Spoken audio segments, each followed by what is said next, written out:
don't know. Before we get into today's video, I want to play a little bit of footage from a previous video so that way you guys better understand what we've been dealing with the 65 before we get into the fix.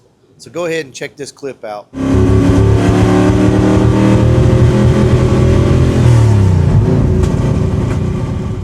As you can see, the car was skipping, pooting, popping, everything. Carburetor was leaking down, had all sorts of issues there. This car's been a nightmare. Some wiring issues, some fuel issues, all sorts of things. Anyway, without any further ado, let's go ahead and roll into today's video and hopefully the fix for the Gray Ghost. All right, we're back and the saga continues.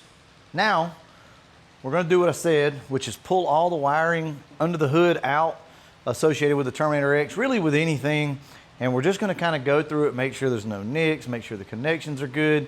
We're going to put some upgraded wire size on some of the stuff because it's probably a little too dinky, and just go through this thing and make sure we don't have a problem under the hood. For those of you who are not very organized and can't remember, like me, you can just take masking tape and tape all your wires up. You don't have to buy anything specific for this. Just make sure as you're taking the wires off, you go ahead and label them ever how you deem necessary. So let me get some of you up to speed if you don't know what's been going on with the car.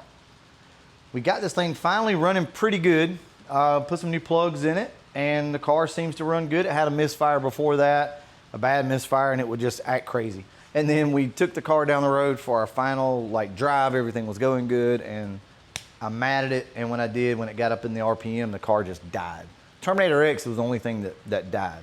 Tried it again, same thing. So I think what's happening is we've got one relay down here. I can't really show you guys, but there's a relay down there, and it's a 30 amp, and it goes to the fans, to the fuel pump, and I think over to the Terminator X to fire it all off. That's too much. So we need to add another relay. Terminator X needs to be on its own, and the fan and fuel pump can stay on the same relay. That's not a big issue. So we're gonna work on that, and I'll get you guys some footage of it, and hopefully, cross your fingers for me, this is it as far as getting the 65 running good. Well, other than, so get this, y'all, you'll appreciate this. So I go to start the car up today, and it is pig rich. I'm talking just black smoke rolling out of this thing. It ran fine last night. I have no clue. The carburetor, I see no signs of anything leaking. Pressure seems good. Maybe power valve let go is the only thing I can think of causing it to idle like that and run like that, but I don't know. Either way, that's not that big of an issue. That's gonna be a simple carburetor fix. More than likely, it's probably gonna be a power valve, but it just keeps going, right? I forgot to video this portion of just cleaning the wiring up, so I'm gonna throw a picture up here to show you. It's a lot neater now, but one of the things that I wanted to mention is when we first started the car back up after the wiring, we wired the 12-volt switched side of the Terminator X directly to the battery. And the reason why we did that was to verify if maybe the solenoid was causing a problem. That's where we were getting our 12-volt switched power. Car ran pretty good, like it was. So then we hooked it back up later on in the video to the solenoid, and that also worked good. So it wasn't a solenoid issue where we were getting our 12-volt switched power from. I just wanted to clarify that with you guys.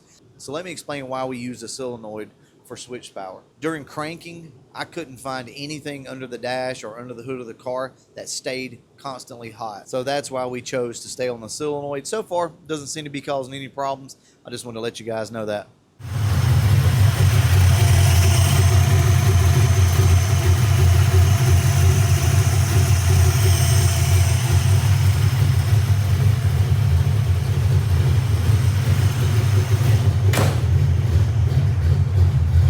Go drive the car, see if this fixed it. It's rich at idle, but I'd rather leave it there. At that point, it might be a jetting. Could be. It is jetting.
get you guys up to speed on where we're at with the car. This is actually the second or third drive of the night. So we did all the wiring and it looked pretty good. Separated everything out. The car seems to be running pretty good. Well, you notice in here that I said we needed to check the timing. There was a reason for that. So earlier when we were driving the car, it died on us again. So I ran home, thought for sure it's got to be the damn distributor TFI module. So I went ahead, grabbed the one out of the poop coop, brought it back, put it in the car, and we never checked the timing. Guys, I'm going to go ahead and tell you right now, the timing on this car was at 55, 54 degrees at idle, which means it was basically at 60 degrees at wide open throttle. How we didn't blow this thing sky high, I have no idea. But anyway, just kind of know that ahead of time. All right, here's the proving grounds. Here's where we'll see. We'll hit it in a second. How about that? Roll into it. Get the RPMs up, roll into it, and see what it does. Maybe she won't cut off again.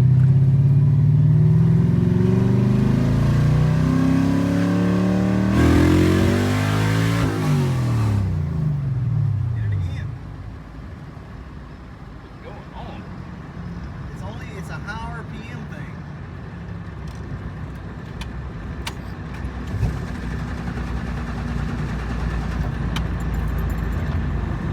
You know what I think it is? I still think it's got something to do with that rev limiter, where it kills spark or something with the way it does. And I think the Terminator X has to reset. I think that it probably wasn't the distributor. It was when we disconnected it.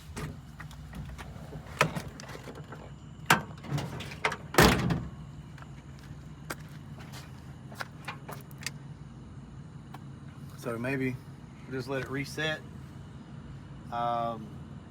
I changed some settings on the Terminator X a while back for rev limiter and stuff, and man, it just completely freaked the car out. I don't know what's going on with it. Maybe because it's carbureted and it's not fuel injected anymore. I'm not sure, but let's see if this works. Terminator X is hot wired right now to the battery because, oh boy, y'all just don't know. Oh, you just don't know the troubles we have been through.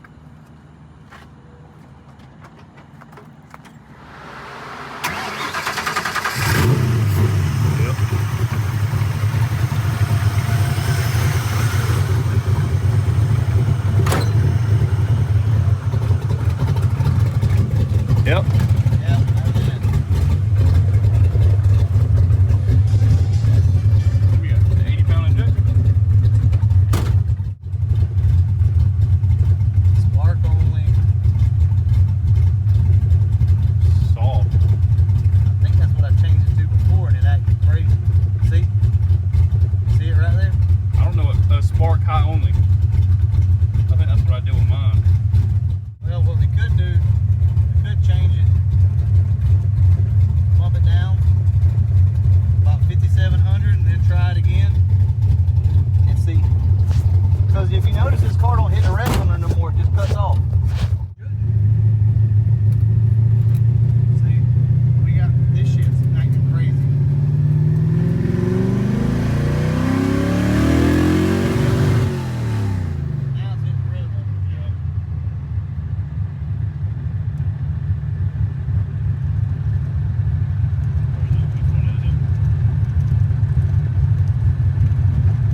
guys, I just don't even know where to begin. The damn car was running like a wide open throttle, and then at park throttle it was extremely lean. So we play around with it, and I think I adjusted on the air fuel mixture a little bit, and then the car ran a little better, and then we were like, I think this is it, and we hit it one time, and it ran really good. We go down the road a couple of miles, and we hit this thing again, and it dies. It just, boop, dies. So I'm like, all right, TFI module distributor, it's what it is. So I call my wife, she comes up, gets us, I come back, I get the distributor out of the poop coop, I put it in this car, bust right off. I'm like, hell yeah, that's it. So when we got back, we put the fuel pressure gauge on it, dead on 6, because I got a little video of that. Yeah. This setup, we're going to talk about this setup, is phenomenal. Works great. Put the fuel pressure gauge on it, adjusted on the carburetor a little bit, I think, anyway. We took back off again. Car's running good, wide open throttled, acting crazy. It was only up into high RPM though. Yeah, only in high RPM. So then we stop, and I start richening the carburetor up because it's running lean at cruising speed. So richen it up. Drive it again, does a little better. Stop again, richen this damn thing up. And it starts running a lot better, actually. At this point, like, it's running pretty good. We have video of that. After we kept richening it up a little bit, we drove the car down the road more. It was running really good. I nailed it again. Freaking car died again. So at this point, I had mentioned to you guys before and him many times that there was a setting in there with the rev limiter that I thought might be killing it. I don't know why, but just did. We changed it. Sitting right there in the parking lot, we changed the Terminator X setting to high only spark, or spark high only. Yeah, spark high only. It was set to just spark. Yeah. Well, for whatever reason, just spark, that setting in the Terminator X was killing the car when it would hit the rev limiter. So we set it to spark high, and we bumped the rev limiter down to like 5,500 or something. And sure enough, hits the rev limiter, does exactly what it's supposed to do. So we're good. We bumped the rev limiter back up to like 7,200, beat on it. Car runs pretty damn good. We're satisfied. We're like, hell yeah. We get home, and so, we need to check the timing on this thing. We said we needed to check it after we did it, and we never did. Yeah, we said we were going to check the timing right after we got home, after we put the distributor in it, but I lined everything up and thought, surely it's only about 5 degrees off. Okay, all right. Y'all, this son of a was at 50 degrees of timing at idle. I'm shitting you. So this thing advances, I think it idles at 26 degrees is where I have it set, and then it goes to 34. So that's 8 degrees difference. So it was basically right at 60 degrees of timing when you would get into it. How the hell we didn't scatter it, blow it up, tear it up? It never even knocked or tapped, pinged, nothing. We've not driven it since we changed the timing, but we got it, did the static timing and all on the car. It was so bad off, y'all, that when we set the timing, tried to set it at 10 degrees on there, it would not even idle. We had it was idled down so low on the carburetor to compensate for the high timing that when we tried to put it back at 10 degrees, it just wouldn't even run. So I had to readjust the carburetor. Anyway, here's what I'll tell you guys. The car is now starting the best it's ever started in its life, and it seems to run really good as far as throttle response. But it's getting late, and I really don't want to take the car back down the road, but I will tell you, I think we got it licked. I may be wrong, but I think we got it licked. Seems promising. Because for it to run as good as it did at 60 degrees of timing, it's got to run better at 34. Oh, yeah. I can't believe we didn't scatter it. Still don't know what fixed it. Like, we rewired it, but I don't really know what we changed. So, you know how we were talking about how the Terminator X would die? Like, that was an issue that we were chasing after.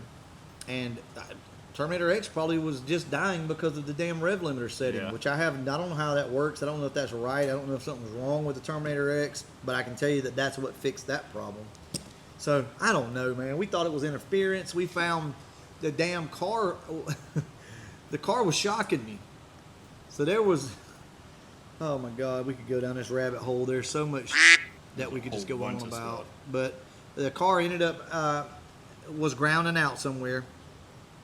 Got underneath the car looking for 12-volt switch power and accidentally touched the windshield washer motor, or the windshield wiper motor, touched it with the damn test light, and it came on. The freaking outside of the casing was hot. I don't know.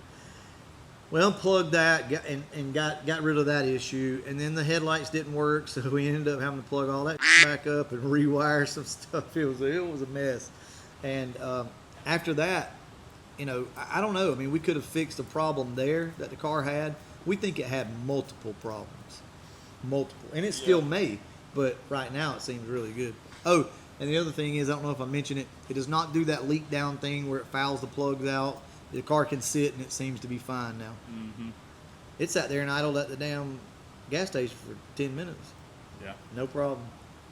I think now it's just down to getting the carburetor dialed back in. Yeah. Because we've got it so jacked up now, trying to compensate for 50, 60 degrees of timing.